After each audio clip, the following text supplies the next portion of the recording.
Hello दोस्तों, स्वागत है आपका मेरे YouTube channel online GS booster में।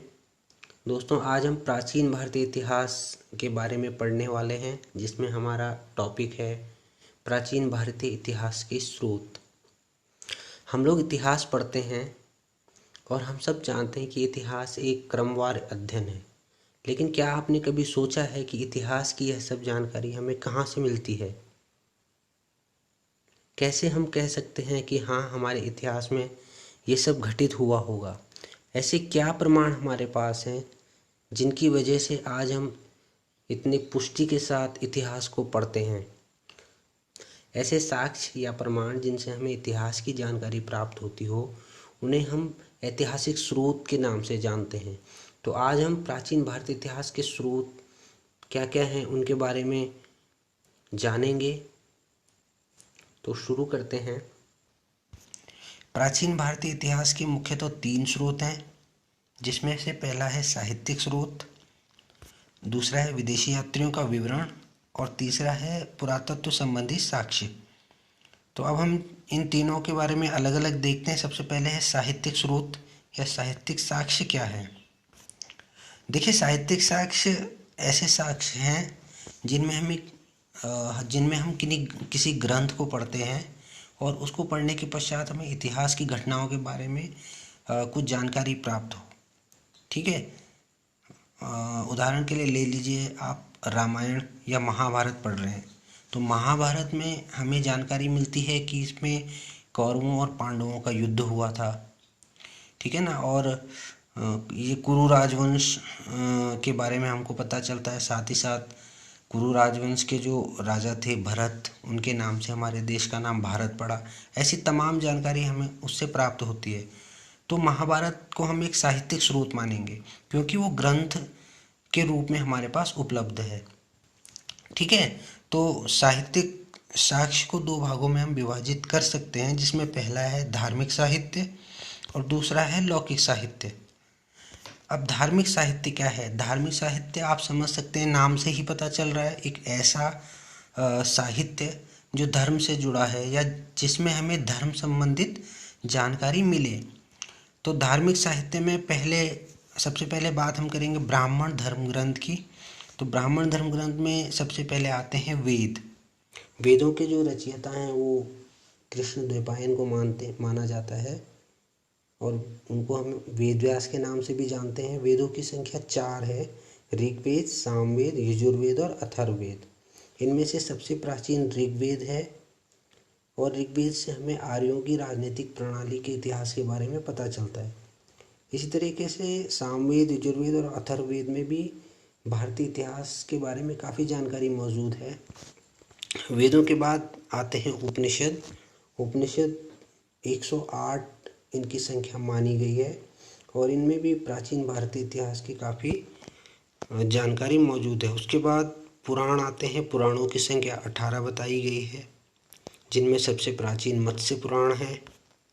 फिर महाकाव्य है। महाकाव्य में महाभारत और रामायण आते हैं। उसके पश्चात वेदांग।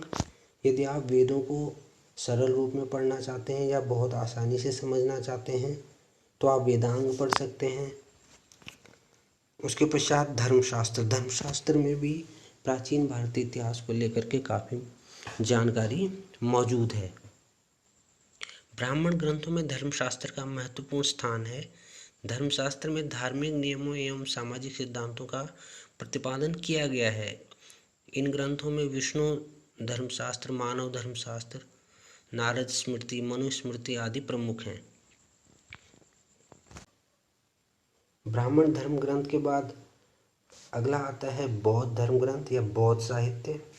बौद्ध साहित्य के जितने भी ग्रंथ हमारे पास वर्तमान में उपलब्ध हैं, उनसे भी काफ़ी जानकारी हमें इतिहास के बारे में प्राप्त होती है। बौद्ध साहित्य में सबसे पहले हम त्रिपिटक की अगर बात करें तो त्रिपिटक बौद्ध धर्म के सबसे महत्वपूर्ण ग्रंथ हैं और ये 3 प्रकार के हैं, जिसमें पहला है सूत्र पिटक। सूत्र पिटक में महात्मा बुद्ध के विचारों और उपदेशों का संकलन मौजूद है। दूसरा है विनय पिटक। विनय पिटक में बौद्ध मठों में रहने वाले भिक्षु भिक्षुणियों के अनुशासन संबंधी नियम दिए गए हैं। और तीसरा है अभिधम्म पिटक। महात्मा बुद्ध के जो उपदेश हैं उनके दार्शनिक व्याख्या अभिधम्म पिटक में हमें मिलती है। त्रिपिटक के बाद आते हैं दीपवंश। दीपवंश से हमें सिंघल द्वीप के इतिहास की जानकारी प्राप्त होती है। महावंश से हमें मगध राजाओं की क्रमबद्ध राजाओं की जानकारी प्राप्त होती है। ठीक है, तो ऐसे और भी कई ग्रंथ हैं, जैसे जातक है। जातक में भगवान बुद्ध के पूर्व जन्मों की कथाएं मौजूद हैं। ठीक है, तो इन सब से हमें प्राचीन भारत की काफ़ी जानकारी प्राप्त हो सकती है। अगला जो ग्रंथ है, धार्मिक ग्रंथ है, वो है जैन साहित्य या जैन धर्म। ठीक है, तो जैन धर्म के भी काफ़ी ऐसे ग्रंथ मौजूद हैं जिनसे प्राचीन भारतीय इतिहास के बारे में पता चलता है, जैसे आगम, आचारांक सूत्र, कल्प सूत्र, भगवती सूत्र, कालिका पुराण, ये सब जैन साहित्य से जुड़े हुए ग्रंथ हैं। इनके अलावा और भी कई हैं, लेकिन ये कुछ मुख्य रूप से मैंने यहाँ पे आपको दिखाए हैं, जिससे हमें जैन धर्म की जानकारी तो प्राप्त होती है, साथ में तत्कालीन समाज में क्या कुछ हो रहा था उसके बारे में भी हमें पता चलता है। अब बात करते हैं लौकिक साहित्य की।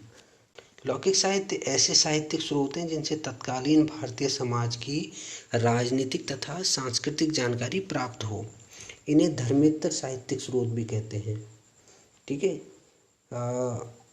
इनसे हमें उस समय का जो समाज था उसकी समसामयिक घटनाओं के बारे में पता चलता है। उदाहरण के लिए ले लीजिए जैसे चंद्रगुप्त मौर्य थे। चंद्रगुप्त मौर्य के समय विष्णुगुप्त ने अर्थशास्त्र लिखी, और अर्थशास्त्र में उन्होंने उस समय की राजनीतिक प्रणाली और वहाँ के समाज के बारे में जानकारी दी है। तो इसे हम लौकिक साहित्य मानेंगे, क्योंकि ये मुख्यतः धर्म के बारे में नहीं है। यह पुस्तक धर्म की पुस्तक नहीं थी, बल्कि एक राज्य विशेष की जानकारी के लिए और एक राजनीतिक प्रणाली के बारे में लिखी गई एक पुस्तक है। तो इसे हम लौकिक साहित्य में इसे हम मानेंगे। ठीक है, तो लौकिक साहित्य में जैसे हम उदाहरण ले लें अर्थशास्त्र का, जैसे मैंने अभी बताया, मुद्रा राक्षस जिसे विशाख दत्त ने लिखा था। मुद्रा राक्षस में नंद वंश के पतन और मौर्य वंश के शुरुआत के बारे में लिखा गया है। ठीक है, उसके बाद हर्षचरित बाणभट्ट द्वारा लिखी गई मृच्छकटिकम, अष्टाध्यायी, गार्गी संहिता, राजतरंगिणी, ऐसे कई पुस्तकें हमारे पास मौजूद हैं जिनसे हमें प्राचीन भारत के बारे में पता चलता है।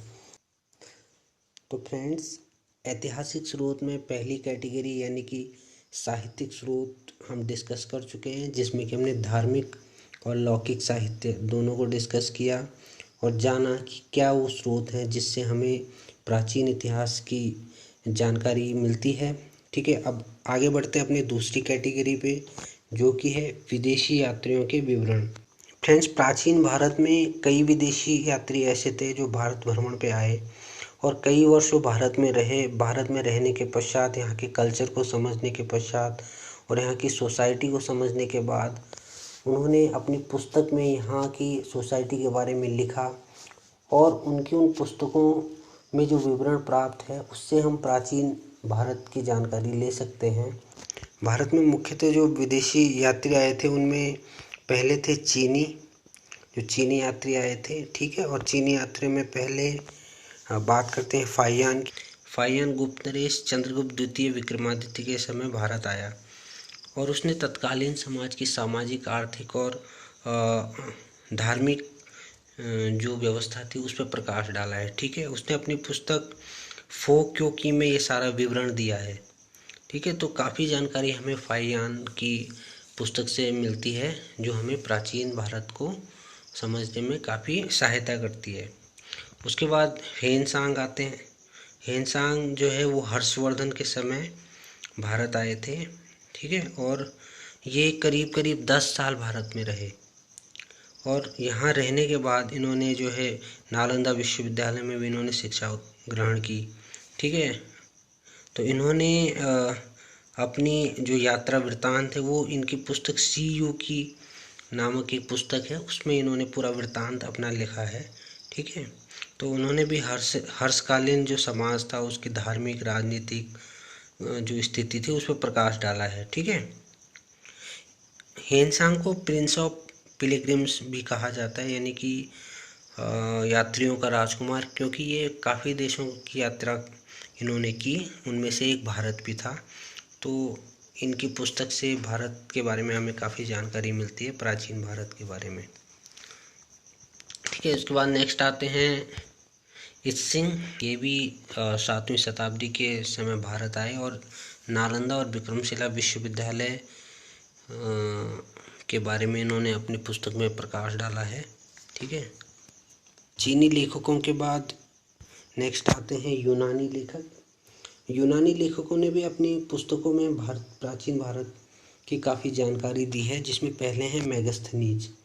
मेगस्थनीज ये यूनानी राजा सेल्यूकस निकेटर के राजदूत थे और इन्होंने मेगस्थनीज को चंद्रगुप्त मौर्य के दरबार में भेजा था। ठीक है, उसके बाद ये चंद्रगुप्त मौर्य के दरबार में करीब 14 साल रहे और उन्होंने अपनी एक पुस्तक लिखी जिसका नाम था इंडिका। तो इंडिका में इन्होंने तत्कालीन मौर्य वंशी जो समाज था उसकी संस्कृति पर जो है काफ़ी विवरण इन्होंने दिए हैं, उस समय का समाज कितनी कैटेगरी में बंटा हुआ था। ठीक है, तो काफ़ी जानकारी इस पुस्तक से हमें मिलती है। नेक्स्ट है टेसियस। टेसियस एक ईरानी राजवैद्य था और उसने भारत के विषय में समस्त जानकारी ईरानी अधिकारियों से प्राप्त की थी। तो इन्होंने भी भारतीय इतिहास के बारे में काफ़ी जानकारी दी है। उसके बाद आते हैं हेरोडोटस। हेरोडोटस को इतिहास का पिता भी कहा जाता है। ठीक है, और 5वीं शताब्दी ईसा पूर्व में इन्होंने हिस्टोरिका नामक एक पुस्तक लिखी जिसमें भारत और फारस के संबंधों का इन्होंने जो है वर्णन किया है। इसके बाद नियार्कस। नियार्कस जो है वो सिकंदर के समकालीन थे और इन्होंने भी अपनी पुस्तक में भारतीय इतिहास का काफ़ी विवरण इन्होंने दिया है, जिसे काफ़ी प्रामाणिक भी माना गया है। यूनानी लेखकों के बाद नेक्स्ट अरबी लेखक आते हैं। इनके विवरण से पूर्व मध्यकालीन भारत की जानकारी प्राप्त हो सकती है, जिसमें पहला नाम है अल-बरूनी का। अल-बरूनी मोहम्मद गजनवी का राज ज्योतिषी था और जब गजनवी भारत आए तो यह अल-बरूनी को भी अपने साथ लेकर के आया। यहाँ रहने के पश्चात इसने अपनी एक पुस्तक लिखी जिसका नाम था किताबुल हिंद और इसमें इसने तत्कालीन जो राजपूतकालीन समाज था उसके धर्म रीति रिवाज आदि पर इसने सुंदर प्रकाश डाला है। इसके बाद एक और अरबी यात्री था जिसका नाम था सुलेमान। यह 9वीं शताब्दी में भारत आया और इसने प्रतिहार और पाल शासकों के तत्कालीन आर्थिक राजनीतिक और सामाजिक दशा का इसने वर्णन किया है। ठीक है, उसके बाद 10वीं शताब्दी में अल मसूदी भी भारत आता है और इसने उस समय के जो तत्कालीन राष्ट्रकूट और प्रतिहार शासक थे उनके विषय में इसने जानकारी दी है। ठीक है, इन विदेशी यात्रियों के विवरण के अतिरिक्त कुछ फारसी लेखक भी हैं। ठीक है, जिन्होंने जिनकी सहायता से भारतीय इतिहास के अध्ययन में काफ़ी सहायता मिलती है। ठीक है, जैसे फिरदौसी है। फिरदौसी ने एक बुक लिखी थी शाहनामा और अली अहमद थे एक, उनकी एक पुस्तक है चचनामा। ठीक है, तो ऐसे बहुत सारे अरबी लेखक और फारसी लेखक अन्य हैं जिन्होंने भारत के बारे में अपनी पुस्तकों में काफ़ी जानकारी दी है। तो ये थे विदेशी यात्रियों के विवरण।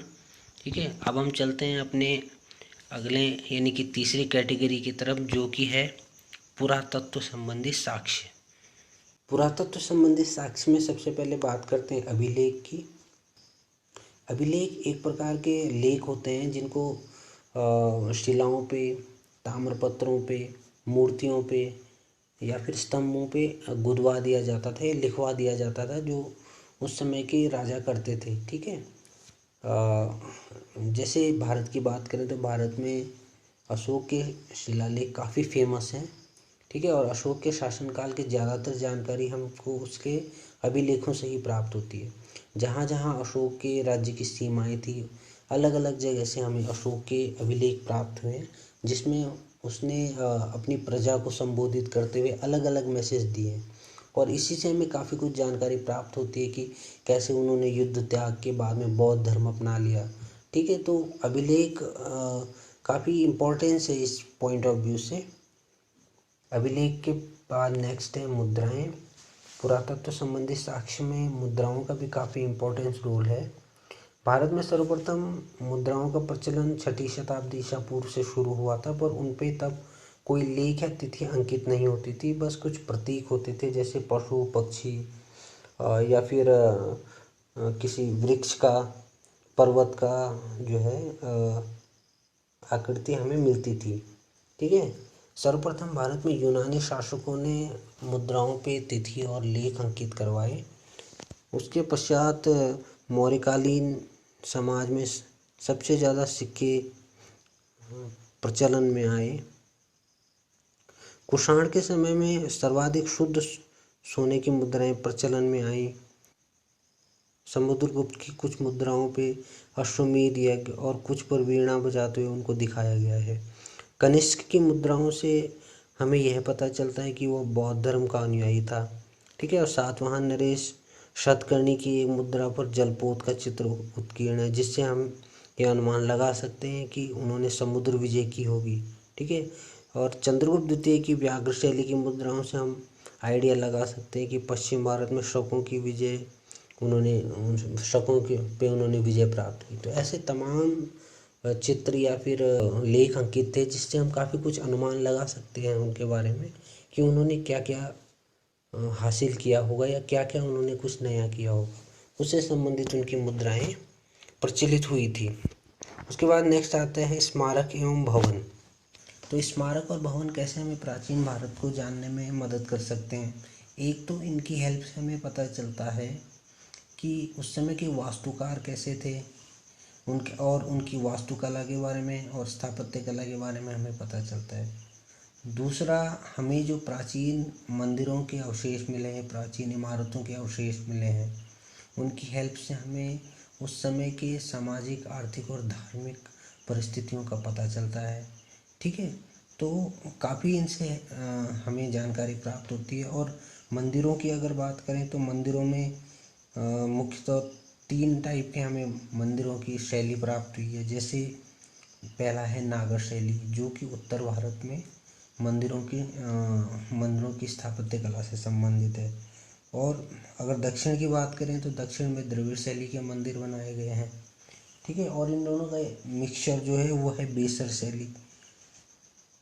बेसर शैली के मंदिर भी हमें कहीं कहीं मिले हैं। ठीक है, तो स्मारक और भवनों से भी काफ़ी जानकारी हमें प्राप्त हुई है, तो ये भी काफ़ी इम्पोर्टेंट है इस पॉइंट ऑफ व्यू से। उसके बाद मूर्तियां हैं, तो मूर्तियों की हेल्प से भी काफ़ी हमें प्राचीन भारत के बारे में जानकारी प्राप्त होती है। ठीक है, प्राचीन काल में मूर्तियों का जो निर्माण है कुषाण काल से आरंभ होता है, और कुषाण, गुप्त शासक और उत्तर गुप्त काल में निर्मित जो मूर्तियां हैं उनके विकास में जन सामान्य की धार्मिक भावनाओं का विशेष योगदान रहा है। तो मुद्राएं भी मूर्तियां भी काफ़ी हेल्प करती हैं इस पॉइंट ऑफ व्यू से। नेक्स्ट है चित्रकला। तो चित्रकला का तो सबसे बड़ा उदाहरण हम गुप्त काल की जो अजंता और एलोरा की गुफाएं हैं उनसे समझ सकते हैं कि कितना इम्पोर्टेंट ये एक फैक्ट है। ठीक है, उस समय के चित्रकार कितने निपुण थे जो उन्होंने इतनी अच्छी अच्छी चित्रकारी उन गुफाओं में की है। तो काफ़ी इम्पोर्टेंट ये सब साक्ष्य हैं इतिहास को जानने में। ठीक है, तो दोस्तों ऐतिहासिक स्रोतों की तीनों कैटेगरी को हमने यहाँ पे देखा, जिसमें कि साहित्यिक स्रोत, विदेशियों के विवरण और पुरातत्व संबंधी साक्ष्यों को हमने समझा और उनकी इम्पोर्टेंस को भी जाना, कैसे हम प्राचीन भारत को इनकी हेल्प से समझ सकते हैं। और आज जो हम प्राचीन भारत पढ़ते हैं उसमें कहीं ना कहीं इन्हीं सब साक्ष्यों का जो है एक बहुत ही इम्पोर्टेंट रोल है। ठीक है, तो एक पूरे कॉन्सेप्ट मैप की हेल्प से भी हम इसको समझ सकते हैं। देखिए, भारतीय इतिहास के जो स्रोत हैं उसमें मुख्यतः 3 भागों में है: पुरातात्विक स्रोत, साहित्यिक स्रोत और विदेशी यात्रियों का विवरण। ठीक है, तो इस कॉन्सेप्ट मैप की हेल्प से भी आप समझ सकते हैं। जैसे साहित्यिक स्रोत है, धार्मिक लेख हैं, ठीक है। और इधर अगर हम पुरातात्विक स्रोतों की बात करें तो अभिलेखों में गुहा लेख, स्तंभ लेख, मूर्ति लेख, ये सब आप देखें तो समझ सकते हैं। विदेशी यात्रियों के विवरण में यूनानी, चीनी, फारसी और इसके बाद अरबी, ये सब यात्रियों का विवरण भी काफ़ी हमें हेल्प करता है इतिहास को जानने में। तो दोस्तों, उम्मीद है आपको यह वीडियो पसंद आया होगा और भारतीय इतिहास के स्रोतों को समझने में आपको इस वीडियो से काफ़ी हेल्प मिली होगी। आने वाली वीडियोज़ में हम हिस्ट्री के और टॉपिक्स लेके आने वाले हैं जो आपको एग्ज़ाम के पॉइंट ऑफ व्यू से काफ़ी हेल्प करने वाले हैं। इसके लिए आप हमारे साथ जुड़े रहिए। आपका बहुत बहुत धन्यवाद।